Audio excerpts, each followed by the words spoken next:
Hey, what's up, guys? I'm about Enriquez, your host of Artistic Visions, the show where we like to go in depth with young artists at OCAD, talk about their art, what they like to talk about in their art, and what they would like to talk about in their art. In today's episode, I got a very special guest, Gabriel J. How you doing? Good. Hello. Hey, how's it going? And thanks for coming on. First of all, Thanks for having me. of course. And let's just go straight into it. Who are you, and what kind of art do you usually make? Yeah. So my name's Gabriel J. I'm in my fourth year of INTM. I'm mainly focused on video-based productions. A lot of it has been like medium-length, documentary-esque sort, but I'm really interested in getting into a bit more narrative work, a bit more larger productions, larger sets. Yeah, and you know what? Let's actually focus on your more documentarian side, and let's look at I got hit by a car again. And what would you like to talk about in this series or in this video? This video was for an assignment. It was simply a 1 minute long story, and it was supposed to just be like visually driven.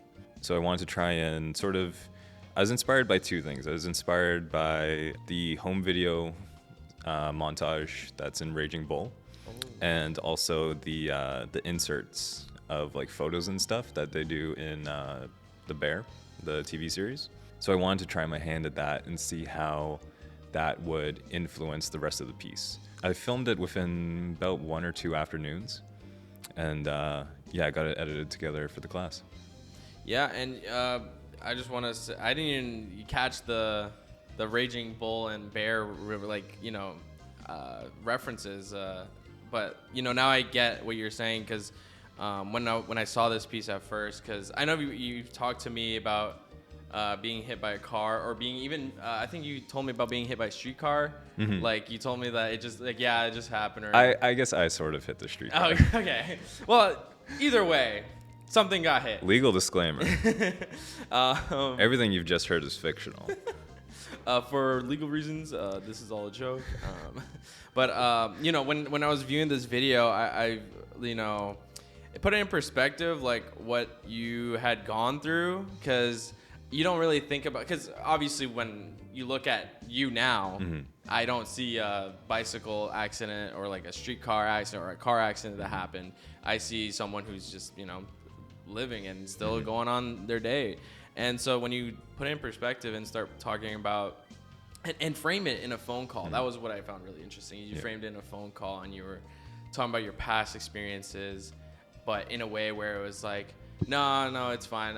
I made sure to like follow the protocols. I made sure, and I'm staying away from cars, and adding that detail into the story, but like not to us, but it was like a really nice like call, because it sounded like someone you cared to, but you're obviously going to the audience for this. So yeah. I found it really interesting how you played with that. Yeah, I wanted to make it as like diegetic as possible. Mm-hmm.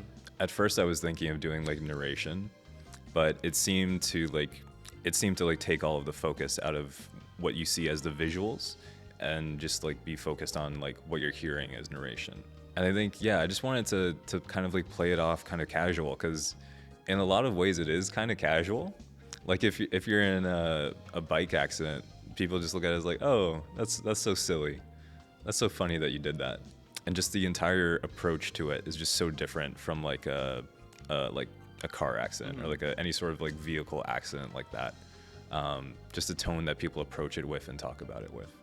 Yeah, no, not even to add on to what you're talking about, the visuals, like I really do like a lot of these shots, because I also like to do it in the winter. I think was mm-hmm. a really great choice, because you just give more of that purity, kind of like more focus on you as a biker, mm-hmm. and you're trekking. And I just love these shots of your helmets and the gear that you have on your bike, and mm-hmm. like how it's like kind of torn apart at points, and like you're even like the bike just falling down, because it illustrates that like that accident, mm-hmm. like, so you illustrate it a lot, and you give that sense of like drive that you like, mm-hmm. you obviously still bike because you want to bike. It's not that this accident killed your momentum and you're like, I'm done forever. Like there's this thing that was an obstacle, you came over it, and now you're still biking. And 9 days after, you called and talked about it. And I really enjoyed watching this. Even though it's like only a minute, it felt like actually felt a little longer because I feel like there was like a lot to digest in that call. Like, you know, it's and I'm filling the blanks in too with that call. Like, Yeah. I really like how you did that. Yeah, it was very fun. Also, the insert shots with like the white background and like those photos, I took those before the snowfall actually happened. Oh. And so it actually played out really well because I was able to lay the bike down, and it continued that vibe of having like the stark contrast of like the white background to the bike, to the helmet, to the lock, all of that. Yeah, no, yeah, it all came together, and I really liked it. Visually, it's just so stunning, but also just like kind of narratively, like it gives us so much with like just one phone call. Like I really like that. And you know, let's move on to the next piece that you sent in. Now, this is a piece that isn't necessarily yours, but you helped a lot as a camera operator and a little bit as cinematography. Yep. And it is called Somewhere, Somehow. And what would you like to talk about in this piece? This piece was actually probably one of the largest sets that I've worked on as like a student film. So it's written and directed by Caleb Yuen. And this was for a directing productions class. And we had a lot of time to set up a script, but we didn't have a lot of pre-production time. So we were going into it sort of, we had the script, we had like a broad sense of location, what gear we would need.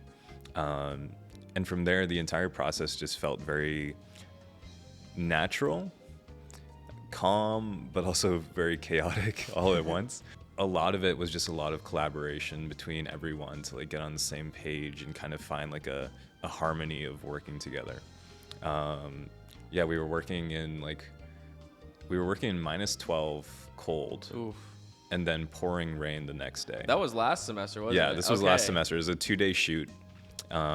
We used our friend's place, and and then just like shooting on the street in the park. It was very interesting, just like to be outside with like that many people working on a production, and just like being like very present in the space. Yeah. Yeah, and you know, I did want to ask a little bit more. Did you have a little bit of input to, you know, how visually shots looked, and what did you kind of do to kind of, you know, not necessarily like make it your own, but also share the vision and, you know, kind of complete what Caleb's vision was with cinematography? Caleb is a very like visual person, so he already has like an idea in mind of how he wants the shot to look. So my job was really to execute that vision, but also get things sort of a little bit more feasible. There were certain like limitations that we had with like shooting on the Blackmagics. They don't have stabilization. They don't have autofocus. Yeah. Pretty much everything in the film is handheld. So we're going around handheld. There's like several like walking shots. Trying to get those synced up with the actors, trying to get lighting to kind of work with that. A lot of it was really helped by the fact that like Caleb and I have like had other classes together, and so we were able to like talk through it, sort of like share what the vision was, and then go from there to see like, okay, I like this. Maybe can we have this, because this will be a lot more feasible. This will be a lot more executable. The fact that we only had 2 days to shoot was also, I think, a big factor in it. There were a lot of things like we wished we could have done, but simply with like the amount of time, we weren't able to. We were hoping to get like a lot more dusk shots, but this was like just the beginning of winter, so like it was dark at 4 p.m. Yeah. No. You know, I think when I look back on it, I think one of the aspects I think was so heavily focused on, at least, was the visual shots. I think there's a lot of, you know, because when you're talking about Caleb knows what he wants visually, I feel like when these, like, you have characters, what we're looking at right now, we have characters that we're sitting next to together on like a door sill, and then one splits off, and so now you give a little bit these 2 different visions. Like you see this character, which I think is Caleb, but yeah, the character's played by Caleb. It's Claude. Yeah, Claude's the character's name. That's right, Claude. Yeah. You know, he has his own little red like shine on him, and that's because, you know, he's thinking about his own thing. He has his own stuff going on, and then his friend splits off into this calmer room because it almost feels like, they want to be in a better state than just hearing about like a not necessarily a sob story, but like a sad story that they don't want to deal with. So like there's things like that where it signifies things, to me at least, of what characters want. And so that's why I really like just focusing on your cinematography, because I think the dialogue helps, but the dialogue is only emphasized by the visual, in my opinion. So and that's kind of what you were saying in the first piece as well, like that thing it just helps. And so I really like what you did with this piece. I was watching it and I was really struck because it's a student film piece, but it looks a lot better than most pieces that I've seen. And and it does help that you and Caleb have known each other for a bit more, so that's obviously a factor. But to get to that level is still really hard to, like, at least to make it look like it's something more than that. That's different. I'd say a lot of it was also gear-wise. The gear that we chose was things that we knew we could move around and set up really quickly. Like we used these NAN lights, and the fact that like you can just bring them around because they're battery operated, they're LED. You have your full color spectrum and like white balance, all your hues. You're able to set up in a park in 10 minutes. Yeah. And if something doesn't look right, you can just have someone like move the C-stand a couple feet. You don't have to strike lights. You're not waiting for like a HMI to cool down before it like cooks everyone. Yeah. The fact that we were able to do that really meant that we could go from shot to shot and just like in a very linear fashion. So, and that obviously helped with the two-day shoot time, right? 2 day shoot time. We had brought in actors. Like actual actors. Yeah. It was really cool. We couldn't afford to pay them. We paid them in pizza. That's tough, but hey, at least it was the student life. Yeah, it's the student film life, sadly, but that's what it's about, getting through those obstacles and persevering through that. Yeah, and I'd like to move on to my next question. With your pieces that we've seen, what kind of topics and messages do you usually like to focus on in your pieces? I think personally, one of the things I really like to focus on is like the concept of like feeling rushed, feeling like there's a sense of time escaping itself. The sort of like in between moments of decisions and events. I feel like from a narrative perspective, if you're doing like a character study, what your character does between decisions is also really informative, not just what they do to make their decisions. And I think that feeling of being rushed really just emphasizes it. Like it brings it up to a whole nother level of showing how they cope under stress, what really matters to them, whose feelings are they willing to hurt, whose priorities will they put before their own. I think that theme has been like really present in a couple of my past works. It's something I'm really looking forward to exploring a bit more as well. I'm hoping that either this year or next year I'll get to do a couple more narrative pieces, do a bit more writing, and just do a lot more character-driven work. No, I agree with the sense of time. I think everyone will always feel the dread of time, and like it being a finite thing and it just completing and being gone. But like when you were talking about characters and stressful moments, like I was immediately thinking of both the Safdie brothers when they made the movie For Good Time and Uncut Gems. Those movies I hate, but I love because they're so stressful, but like for no reason, like, exactly. And that's what you were saying, like Adam Sandler's character, you see him pick and choose, like, do I do the money or do I help my family, like stuff like that. And it's like, it goes into that stress and that time. So I really like what you're focusing on there. But if you were to have any future pieces and you had an opportunity to look at new topics, would you choose any new topics? That's a really good question. I think one of the topics like I would really like to explore is kind of the romance genre, to be honest. Okay. Yeah, I think like the romance genre, not just like outside of rom-coms. I feel like rom-coms can be quite flat, but some of like the really deeply written romance genre pieces are just so poetic. Like I've been getting like a lot of I wouldn't know how else to describe it, but like existential love poems coming across like on Instagram, and it's like, wow. And it's just, I feel like it's just so simple and beautiful, some of them. And I think it kind of builds on like that slow cinema, that like the beauty of the mundane. And I think that's something that I would want to try and explore maybe. Yeah, no, I totally agree. I think with like humans, you know, actions sometimes speak louder than words. Like that's literally a saying that we say. So, you know, when we, start focusing on the mundane, they might not start to seem mundane, you know, and they start to seem more with purpose, with an idea behind it. Like I'm gonna film this because I want people to see Gabe talk, like there's always like, I'm not just doing this for, my satisfaction. Like there's obviously more to it, but like in romance, there's so many little nuances in that. There's so many like little things that like people do, and then as soon as you introduce another person, like those little things, like they either grow, they take on new meaning.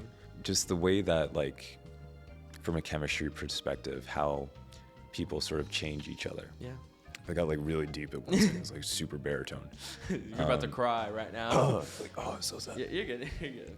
Yeah, no, because even in somewhere somehow, we've Caleb already does this in focusing with Claude and Andrea. You already kind of get a hint of what Andrea did.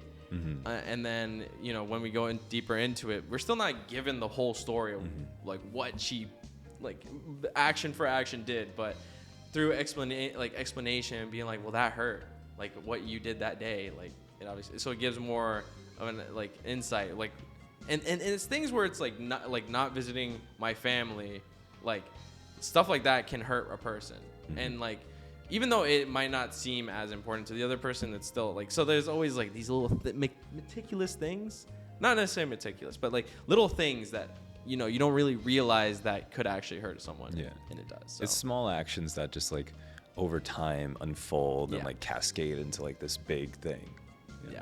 Yeah, I agree. And, let's move on to my next question. That is, who or what has inspired you to create art?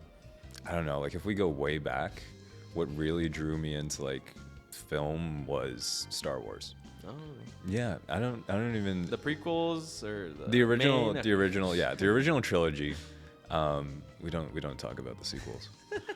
The original trilogy, I saw that when I was maybe 5 or 6 the first time. And like my dad's always been super into Star Wars. And so seeing like the enjoyment and the dedication that he had to the story was so inspiring for me to try and make something like that of my own. I think the way that Star Wars went about just dropping you into what's going on.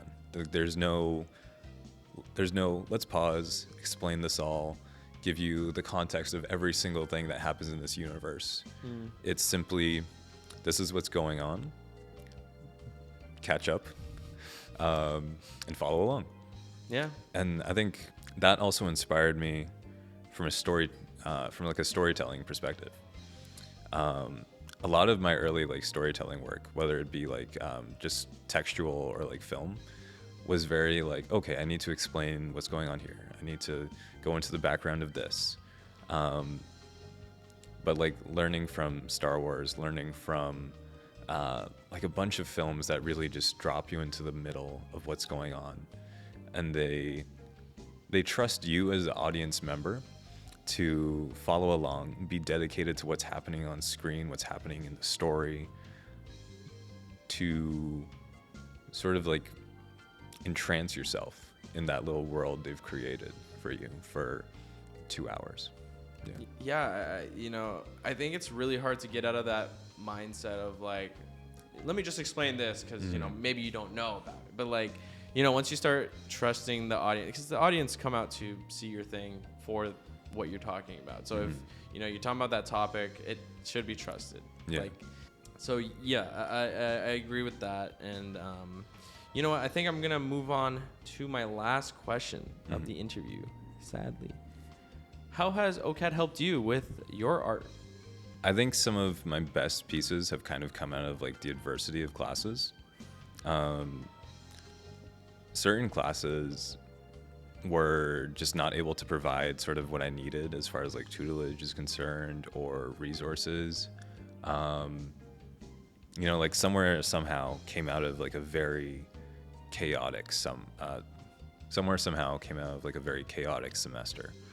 And I think what really pulled everything together was the fact that like all of my classmates were sort of going through the same thing of trying to figure out, how do we make this work? How do we sort of string this all back together? And it was in that it was like, okay, we're actually networking. We're actually like talking with all these other people for the first time since like COVID. And I'll also mention that like COVID was probably extremely detrimental to like my experience of OCAD. Being in like INTM where it's like film based. Yeah, I know, right? Like installation based. Like what can you do from home? Yeah. You know? I will note though that there's also like a lot of positive experiences I've had at OCAD. Professors like Cliff Keynes, Esri Montessor, the two of them have like really inspired me with like my like narrative works. Shout out. BH Yale for like documentary stuff. Yeah. Take their classes. It's good. We're in them right now. We are in them right now. They really inspired me to like take what I'm doing and take it further, like elevate it to the next step, refine my like entire process, figure out just how to be better at every stage of the production. And you know, like I spent one semester working at the gear cage, and being just around all that equipment, having like time to tinker and play around with stuff was really just it was really freeing, I think, to get to like just experiment and sort of explore what is sort of like possible with the equipment. The high school I went to, we had a film class, but we didn't have any cameras. We had like a couple computers that had like Adobe Premiere on them. And so like everyone's work was like shot on iPhone. And so coming here, having access to all those things, like just the scope widened exponentially. Yeah. And I think, you know, hanging around with people like Tommy and Gerald, Moody, who was the technician who was here before, Carol, all of them have just really like opened my eyes to like what is possible from a technical standpoint, a practice standpoint, and just sort of like broadened that scope to really bring in so much more possibility. There are a lot of things OCAD could do better, but I will say that the people that it brings together are an experience that you might not be able to find anywhere else. Yeah, no, I agree. I think, you know, like what you're saying right off the bat when you're talking about the cage, you know, there's people there that, you know, are legit there to help give you knowledge on these different objects and tools that we use in our, you know, to help with our medium. And, you know, it's not necessarily bad to start from iPhones, but I know what you're saying, you know, like if you're stuck in a room with no cameras and like this outdated version of Premiere, you know, like it's obviously gonna like be a detriment to your process and your creative process. So like, you know, it's obvious that it needs to, you know, it goes past that border at that point. And, you know, like getting that community to help you and just, you know, like you're saying even before networking, you know, like talking to people and getting to know what you kind of need and what you can do to complete your vision for that medium. That's I think is like super important. And I'm glad that like those things are coming out for you in that, because that's kind of needed, especially as someone who's going into film, right? So yeah, no, thank you so much, Gabe, for coming on the show. Oh, thank you. Yeah, but before we end off this episode, is there anything you'd like to plug, promote, or put out there for the world to know? If you have the chance, I'd like you to check out Bikes of OCAD U. You can find it on YouTube, Instagram, as well as here on OCAD U Live. If you're a student of OCAD I will encourage you to look into the Sustainability Council. The school is trying to make efforts into being a more sustainable place for its students and community, but it needs input from people like you at home who have the broad millions of how many people go to our school? Probably thousands. Not a million. 1,000 maybe. It needs the perspective of the thousands of you at home who know what it is that we could do to be better. So take a look into those if you have the time, and I would deeply appreciate it. Awesome. Well, again, thank you so much for giving me your time and coming down to do this interview. I really appreciate it. Thank you. This has been a great experience. Awesome. And you know what? Thank you for watching this episode of Artistic Visions, and I cannot wait to see you guys very, very soon. Take it easy, and hope you have a good weekend, or just a general day. Bye. Take care.